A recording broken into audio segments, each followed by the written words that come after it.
Um. Well, maybe it's for the best that I didn't capture the last 10 minutes that I thought was captured. You know what? We don't even need to go through any of it. It's not important. Welcome to Prelude to Ulysses. This is the one where we're like Alex Reed's Ancient Evenings by Norman Mailer. It's a really good book that I like. Last time there was still eating dinner and stuff, and then Kim Usha popped in. You know, it's good that I didn't record what was happening. I'm having a rough day, man.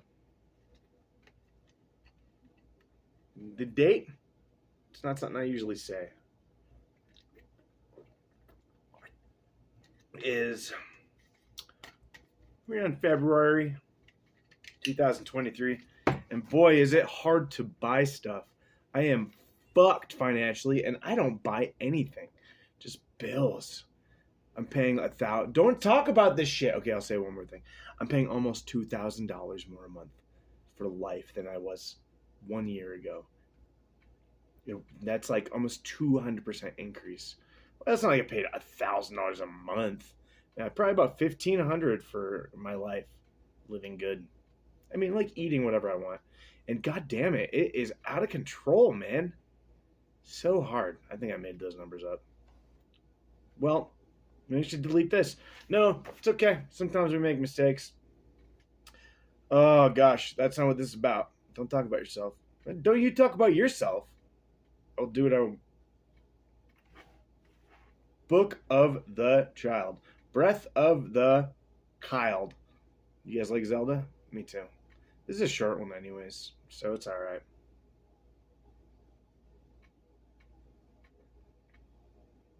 Book of the Child, Part 10. Alex Reed's Ancient Evenings. Prelude to Ulysses. This is a part of a bigger series called Alex Pulls His Head Off of His Body and Throws It at the Camera. That's slowly happening. Can't quite tell, but my neck's getting a little longer. If I had not seen him before, I would have still known that he must not only be the vizier, but the high priest as well. For he entered with enough assurance to have been a great foreign prince.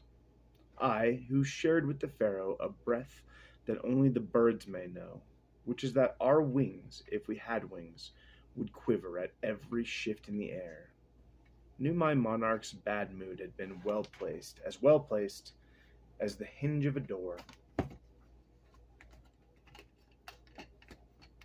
His mom was in a bad mood, saying some weird stuff. I liked it though. The high priest passed by me like a royal barge. I could have been no more than a raft of papyrus undulating in his wake.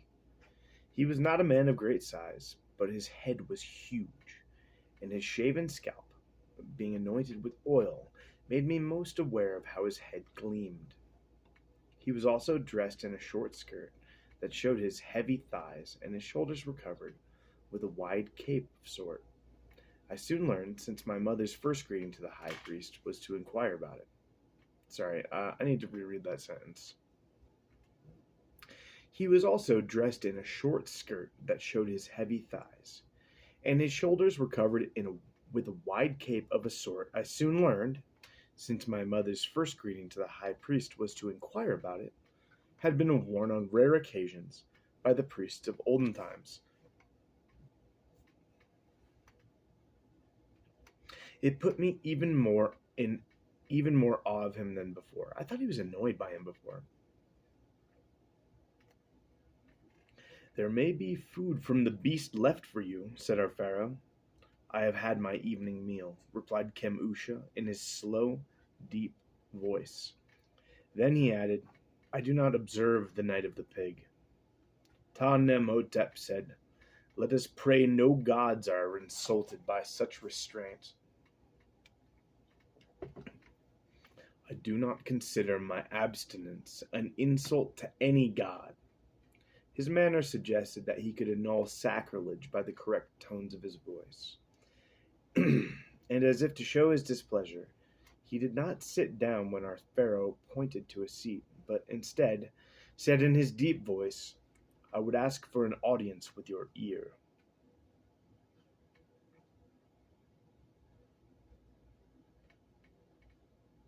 "It is the night of the pig. You may speak before all of us."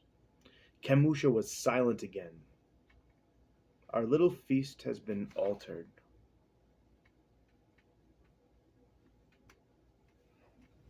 said the Pharaoh, "by your desire to visit, yet you do not wish to sit with us. You have something to tell me, therefore, and it is miserable. Camusha, I was enjoying a merry evening. Do you not see me when I am merry? Or do you often see me when I am merry? No, you may agree with me, you do not. Thereby, the people of Egypt suffer, don't they? For people can only play when the gods are merry. You know that."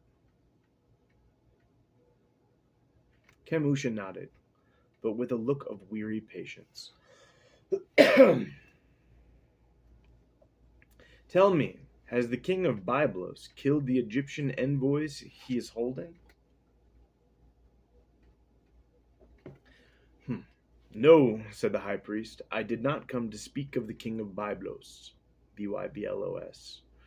Nor is it about the prince in Elam who imprisoned the chieftain favorable to our interest."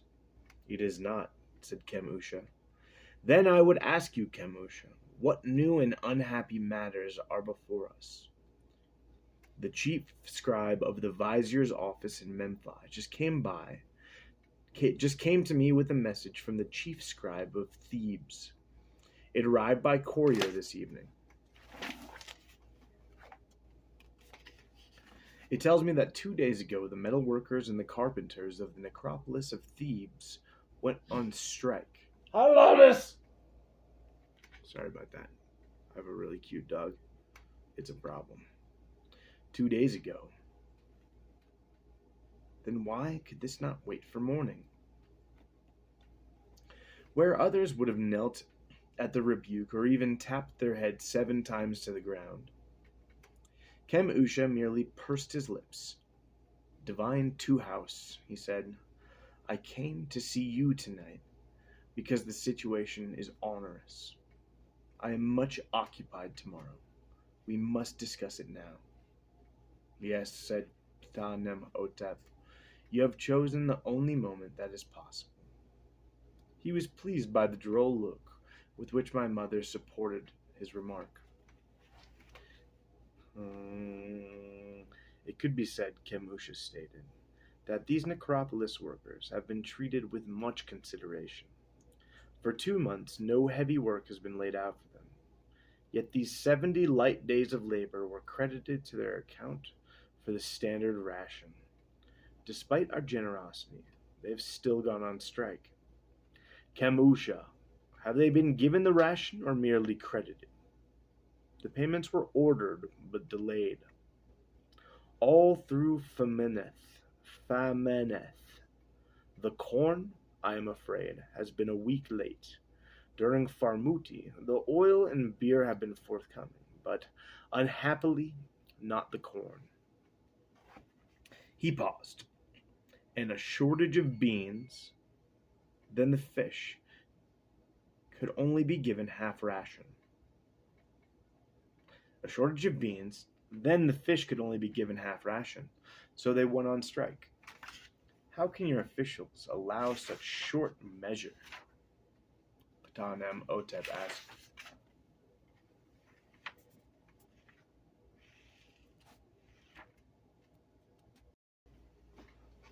I forgot I was doing this.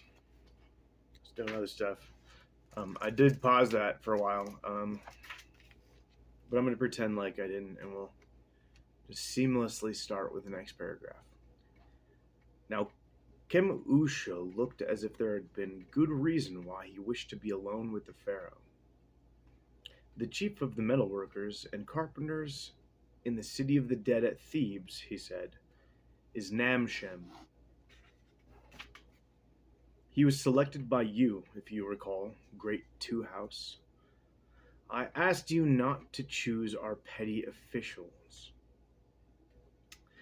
The sympathies of your godly nature allow you to see the gifts of our people more quickly than their deceits. Namshem owes more than a few gamblers and pimps, so he has sold 50 sacks of corn that belong to the necropolis workers, and much else. When they did not receive their rations this week, they went on strike.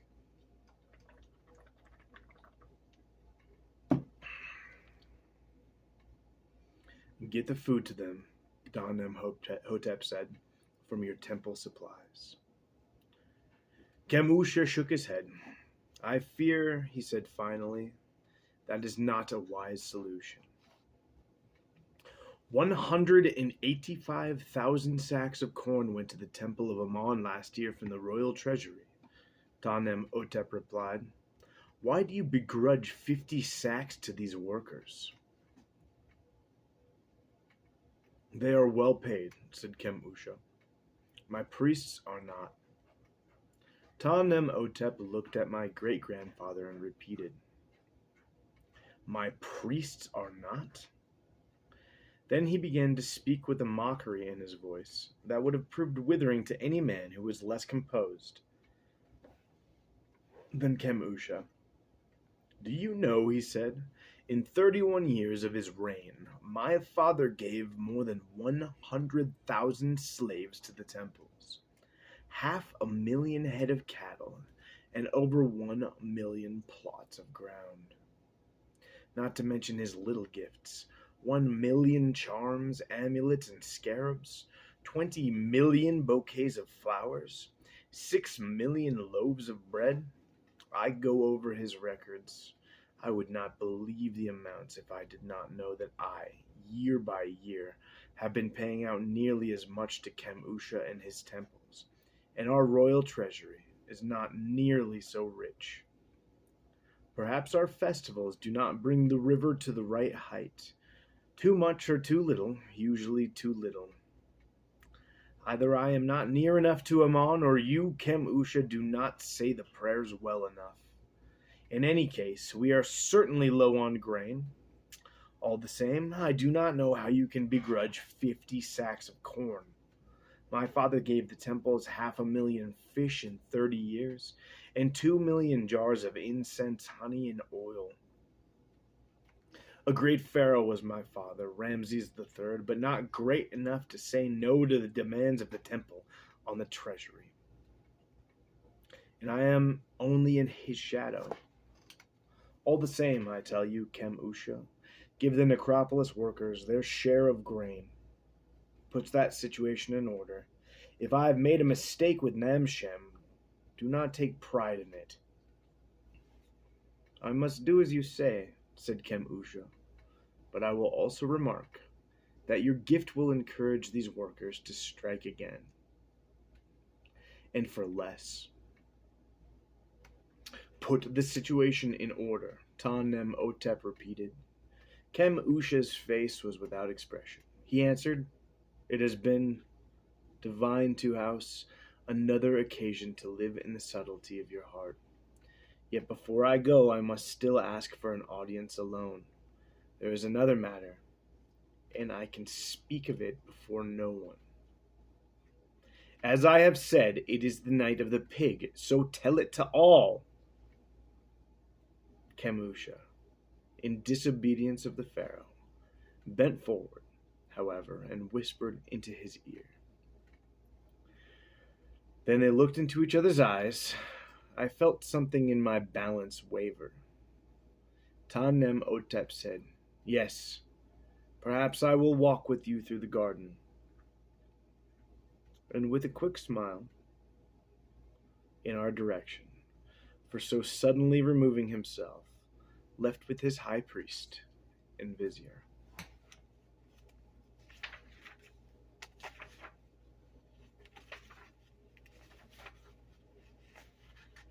Alright. Cool. I feel better. Although I'm just screwed over financially. Don't even talk about it. I'm never going to financially recover from this. Now, what did Joe Exotic sound like? Man, I don't want to be like one of those guys, but like, I knew who Joe Exotic was before Tiger King. Don't believe it? I don't give a shit. We're going to just play guitar for a minute. Maybe not. I know. Anyone who gives a shit about anything should probably turn this off now.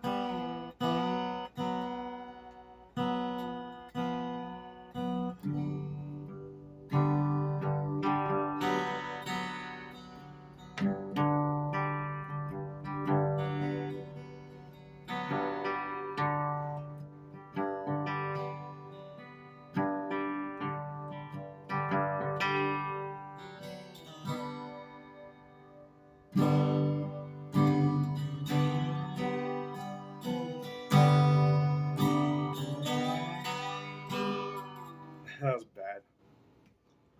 I don't know, man.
That was okay.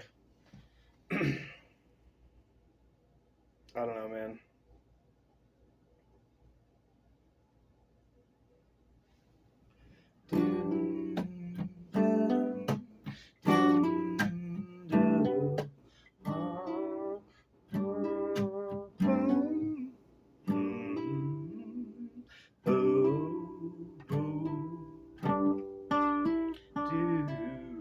Man, you can't give up now. You got to make this one work. Do you believe in lawyers? Do you believe in lawyers in bed? Do you believe in lawyers? Do you believe in lawyers, honey? How do you sing to this? Hey, lawyers.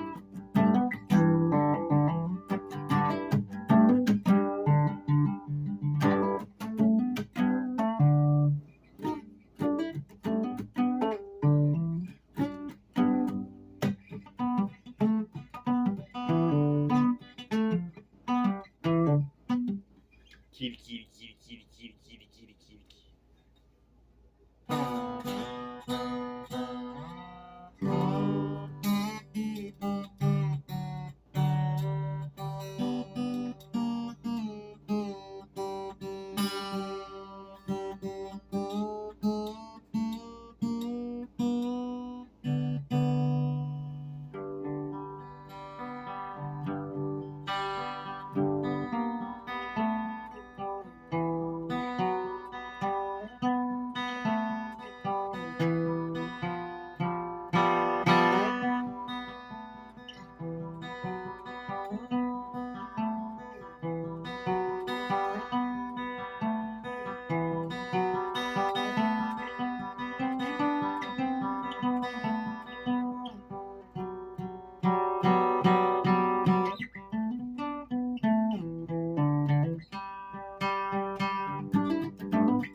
think the pizza's ready.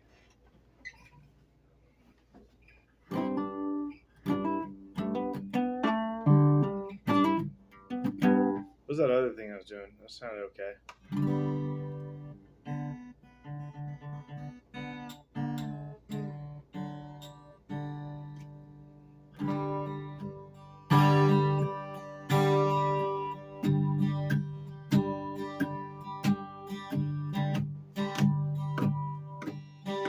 Well, all my money gone. All I do is sit and read books.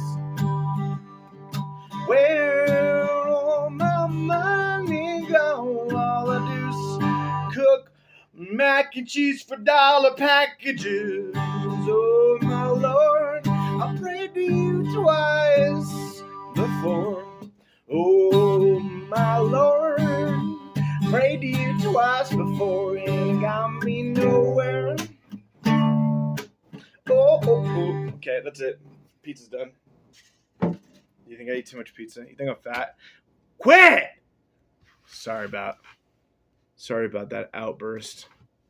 I'd like to pretend like I don't do that most of the time I have any encounter, but I do. Love you. Damn it, gotta quit saying that. I don't. Maybe I do. Fuck. This is a bad episode. They're all bad.